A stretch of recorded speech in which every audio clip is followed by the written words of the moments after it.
Assalamualaikum warahmatullahi wabarakatuh. Kembali lagi dengan Ibu untuk belajar biologi pada pagi hari ini. Sebelum kita memulai pembelajaran, sebaiknya kita berdoa terlebih dahulu. Kepada Orin, silahkan untuk memimpin doanya. Baik, terima kasih kepada Orin. Semoga dengan kita berdoa tadi, Tuhan memberikan kemudahan dalam pembelajaran yang kita lakukan pada pagi hari ini, serta kita dimudahkan segala usahanya. Amin ya robbal alamin. Ananda Ibu ada yang tidak hadir atau rekan-rekannya yang tidak hadir? Hadir semua ya. Nah, jadi kalau seandainya kalian tidak hadir, segera konfirmasi ke Ibu untuk kirim di grup WA atau bisa langsung telepon Ibu dan juga bisa melalui surat ya. Nah, sebelum itu Ibu ingin menanyakan bagaimana sih perasaan Anda semua sebelum mulai pembelajaran biologi bersama Ibu? Ada yang senang? Oh, banyak yang senang ya. Ada yang sedih? Nggak ada yang sedih ya. Oke, ada yang marah? Nggak ada juga. Berarti semua Anda senang ya. Bagus sekali. Ketika kita senang berarti kita nanti juga mudah mendapatkan materi yang Ibu kasih. Nanti kalian juga mudah dalam memahaminya. Jadi kalau kita mau belajar dan melakukan sesuatu, kita harus dalam keadaan yang senang atau bahagia. Nah, seperti biasa ketika belajar biologi sama Ibu, Ananda semua harus apa? Harus aktif. Agar apa? Agar nanti mendapat reward. Nah, reward ini nantinya akan menambah nilai Ananda semua di akhir pembelajaran. Paham Ananda? Jadi semuanya harus berlomba-lomba aktif ya, agar mendapatkan penambahan nilai. Nah, seperti biasa kita akan melakukan kuis terlebih dahulu. Silakan diambil handphonenya untuk melakukan kuis pada pagi hari ini. Udah? Jika sudah, bisa di-scan barcode di depan.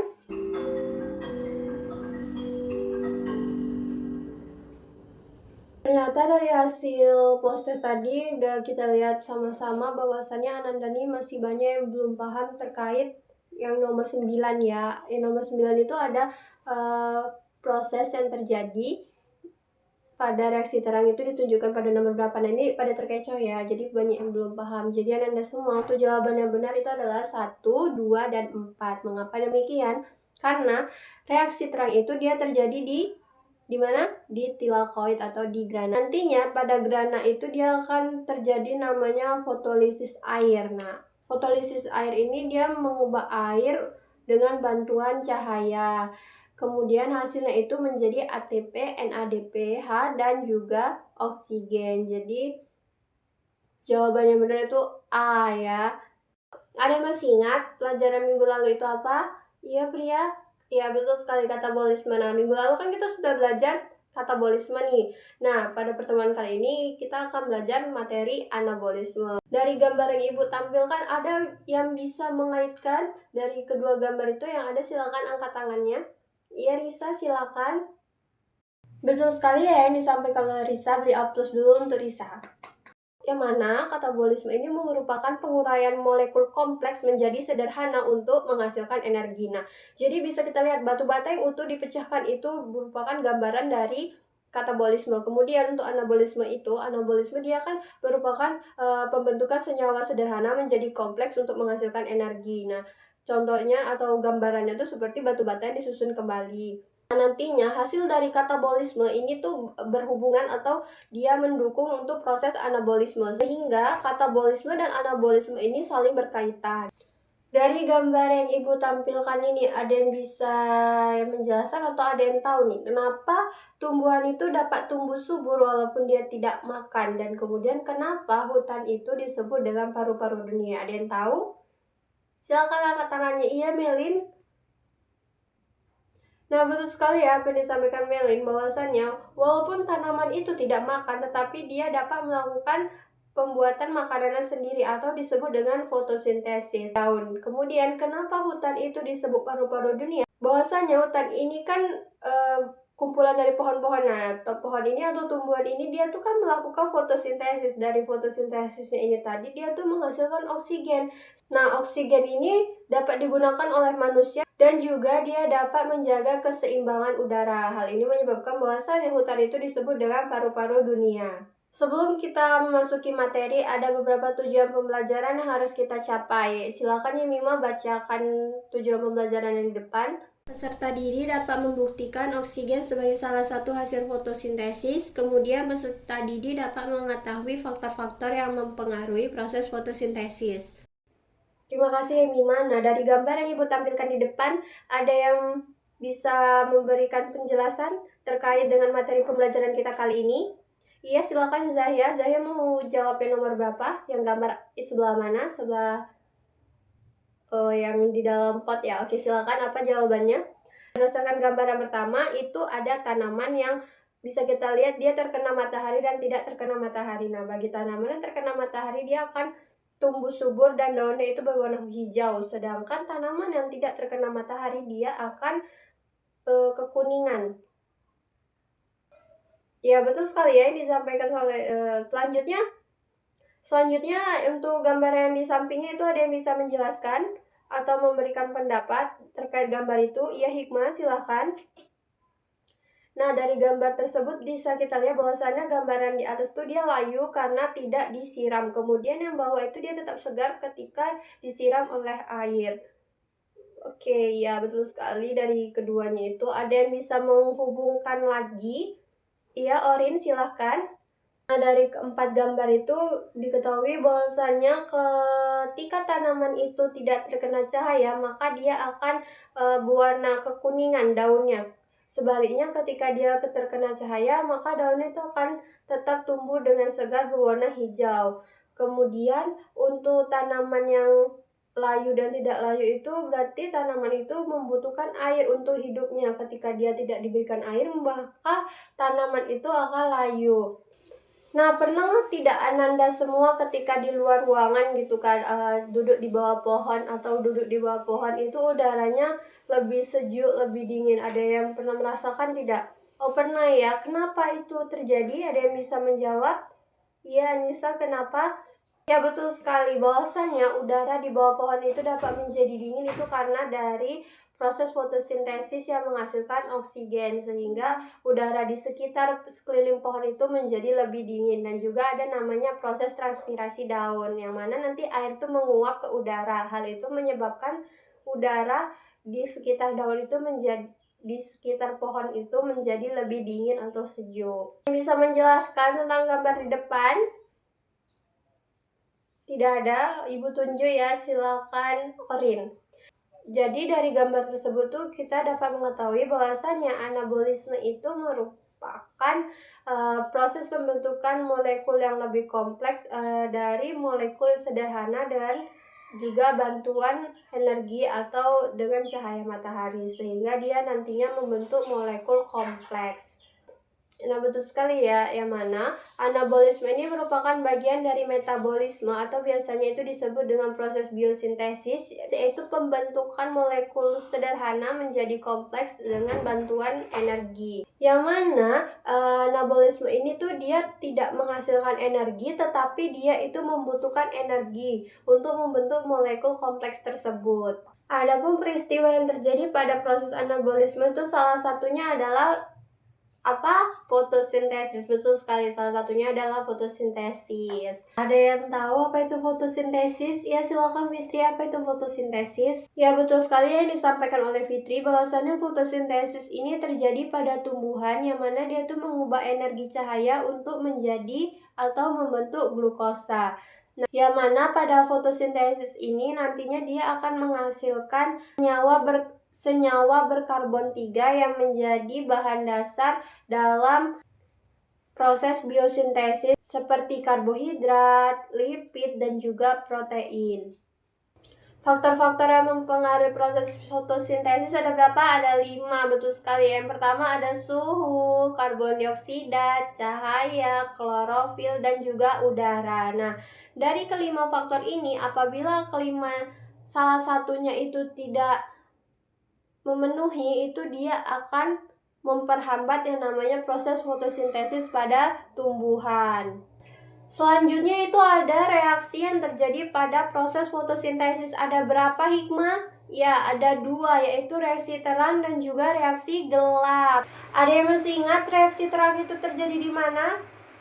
Iya, betul sekali. Jadi reaksi terang itu terjadi di grana atau tilakoid. Nah, pada reaksi terang ini dia tuh ada yang namanya fotosistem 1 dan juga fotosistem 2. Fotosistem 1 dan 2 ini apa sih, Fitri? Fotosistem 1 itu dia mengandung klorofil yang dapat menyerap cahaya sebanyak 700 nanometer sehingga dia disebut dengan P700. Kemudian untuk fotosistem 2 dia itu mengandung klorofil yang dapat menyerap cahaya sebesar 680 nanometer sehingga disebut dengan P680.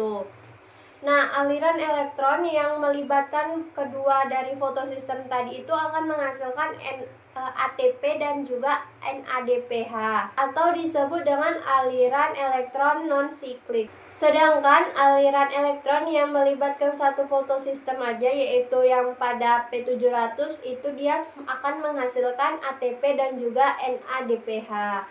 Itu disebut dengan aliran elektron siklik. Aliran elektron siklik dan juga non-siklik itu terjadi pada reaksi terang. Selanjutnya kita masuk ke reaksi gelap. Nah, pada reaksi gelap ini dia terjadi di stroma atau biasa tuh disebut dengan yang namanya siklus Kelvin. Pada reaksi gelap itu dia terjadi berapa tahap? Yemima? Ya, betul. Terjadi dari 3 tahap.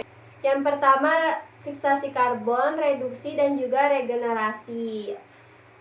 Yang mana hasil dari reaksi gelap ini atau siklus Kelvin ini dia akan menghasilkan gliseraldehida trifosfat yang merupakan bahan dasar dalam pembentukan gula, asam amino, dan juga asam lemak. Selanjutnya kita masuk pada percobaan fotosintesis. Nah, ada berapa percobaan fotosintesis, Fitri? Ada 2, betul sekali ada 2. Ada percobaan Sachs dan juga percobaan Ingenhousz. Apa itu percobaan Sachs, Hikmah? Percobaan Sachs ini dia membuktikan bahwasannya fotosintesis itu menghasilkan amilum. Betul ya yang disampaikan oleh Hikmah. Kemudian kalau percobaan Ingenhousz itu apa, Anissa? Percobaan Ingenhousz itu dia percobaan fotosintesis yang membuktikan bahwasannya hasil dari fotosintesis ini adalah oksigen. Betul ya yang disampaikan oleh Hikmah dan juga Anissa. Kasih A+ dulu. Sesuai tujuan pembelajaran kita di awal tadi bahwasannya kita akan membuktikan fotosintesis itu menghasilkan oksigen. Nah, untuk lebih pahamnya Ibu akan membagi Ananda semua menjadi 2 kelompok praktikum yang mana ada kelompok 1 dan juga kelompok 2. Sudah duduk sesuai kelompoknya? Jika sudah, silakan gunakan jas laboratoriumnya dan juga kita harus mengikuti SOP laboratorium.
Silakan kepada kelompok 1. Baik, kami akan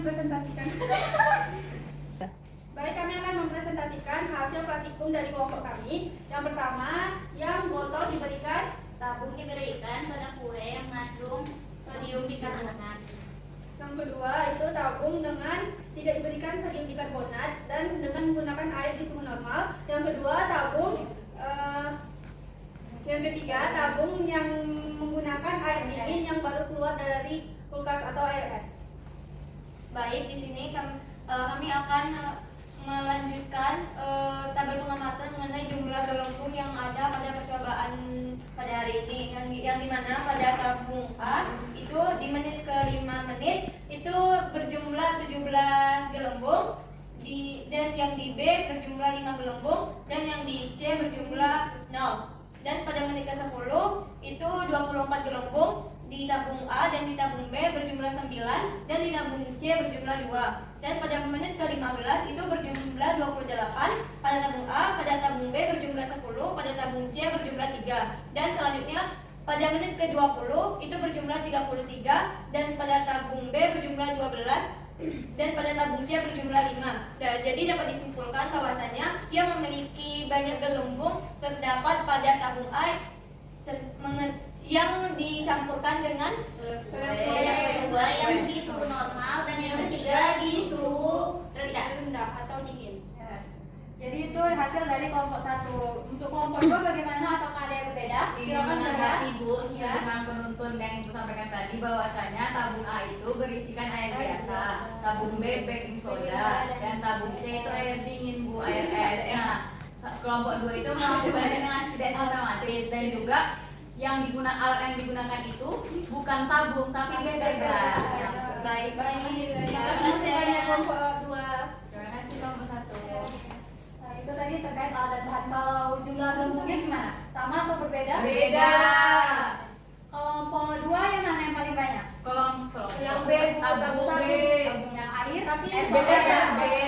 Gelas beker B. Beker Beker gelas B. Tapi sama-sama menggunakan ini. Ya. Oke, lanjut itu untuk jawab pertanyaan yang di LKPD.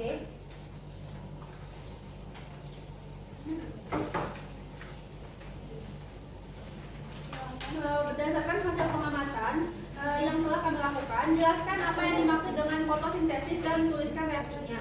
Nah, fotosintesis merupakan proses di mana tumbuhan mengubah energi di dalam sinar matahari menjadi jenis energi yang dapat disimpan untuk digunakan nanti, atau anabolisme, di mana reaksinya itu menggunakan CO2 dan H2O, lalu di dalam klorofil dengan bantuan cahaya matahari mengubahnya menjadi C6H12O6 atau glukosa dan O2 atau oksigen. Selanjutnya, berdasarkan hasil pengamatan, jelaskan faktor apa saja yang mempengaruhi fotosintesis. Berdasarkan hasil pengamatan yang dilakukan pada beker gelas yang diberikan baking soda yang mengandung sodium hidroksida, natrium bikarbon. Nanti cek ya. Berdasarkan hasil pengamatan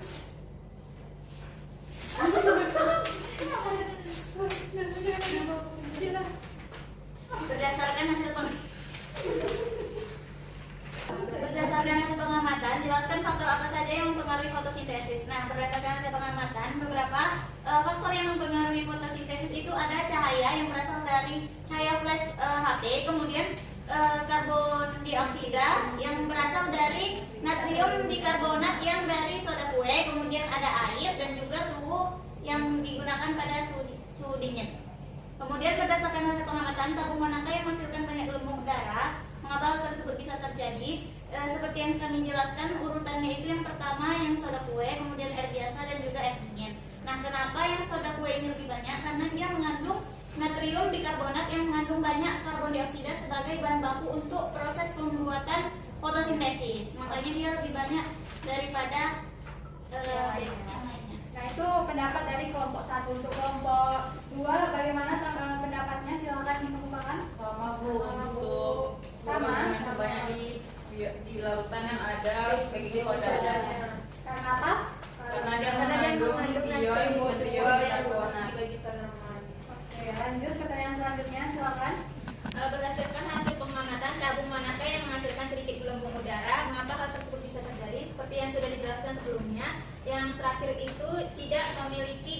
gelembung udara, yaitu yang tabung yang berisi air dingin, di mana karena suhu udaranya rendah. Suhu udara yang rendah ini memiliki enzim Rubisco yang memiliki tumpukan rendah untuk mengkatalis reaksi antara RUBP dan CO2.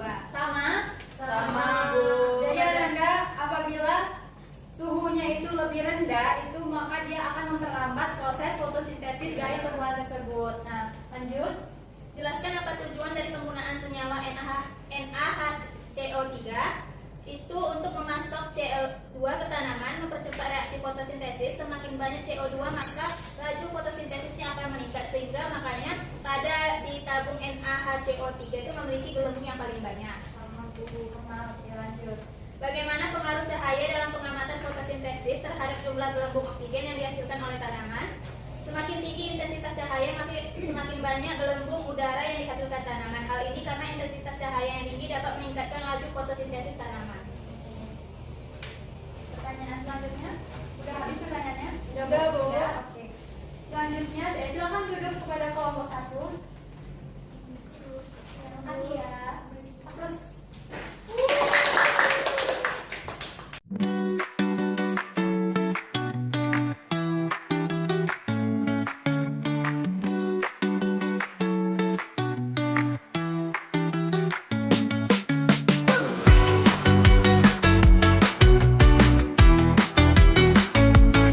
Tadi kan kita sudah belajar nih mengenai materi anabolisme fotosintesis dan juga kita sudah melakukan praktikum. Nah, selanjutnya Ibu akan melakukan post test untuk menilai seberapa pemahaman Ananda terkait materi hari ini. Nah, silakan Ananda semua untuk keluarkan HP-nya. Kita akan kuis. Nah, pada kuis hari ini jangan ada yang mencontek teman sebelahnya. Silakan dikeluarkan. Sudah? Oke, kita mulai ya kuisnya.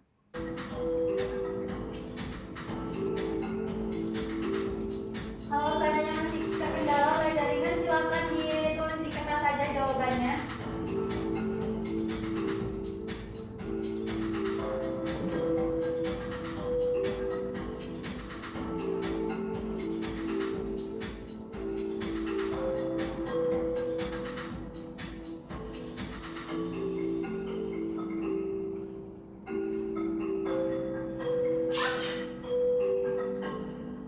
mudah-mudah nggak soalnya?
Wah, dari hasil kuis tadi berarti anak-anak semua ini udah pada paham ya terkait materi anabolisme, soalnya nilainya tinggi-tinggi nih.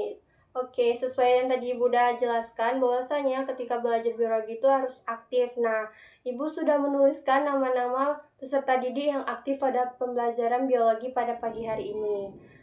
Kepada nama-nama yang Ibu tulis, silahkan maju ke depan. Kepada Ananda yang belum mendapatkan reward dari Ibu, jangan berkecil hati, tetap terus semangat, kejar temannya agar mendapat reward juga. Dan untuk teman-teman yang udah mendapatkan reward, jangan berbesar hati, tetap pertahankan. Semoga di pembelajaran selanjutnya Ananda mendapatkan reward lagi. Sebelum Ibu akhiri pembelajaran pada pagi hari ini, ada yang bisa menyimpulkan dari seluruh materi kita? Iya, silakan Rifa. Nah, betul sekali ya. Jadi, pada pertemuan kali ini, materi kita itu terkait dengan anabolisme, yang mana anabolisme ini merupakan bagian dari proses metabolisme.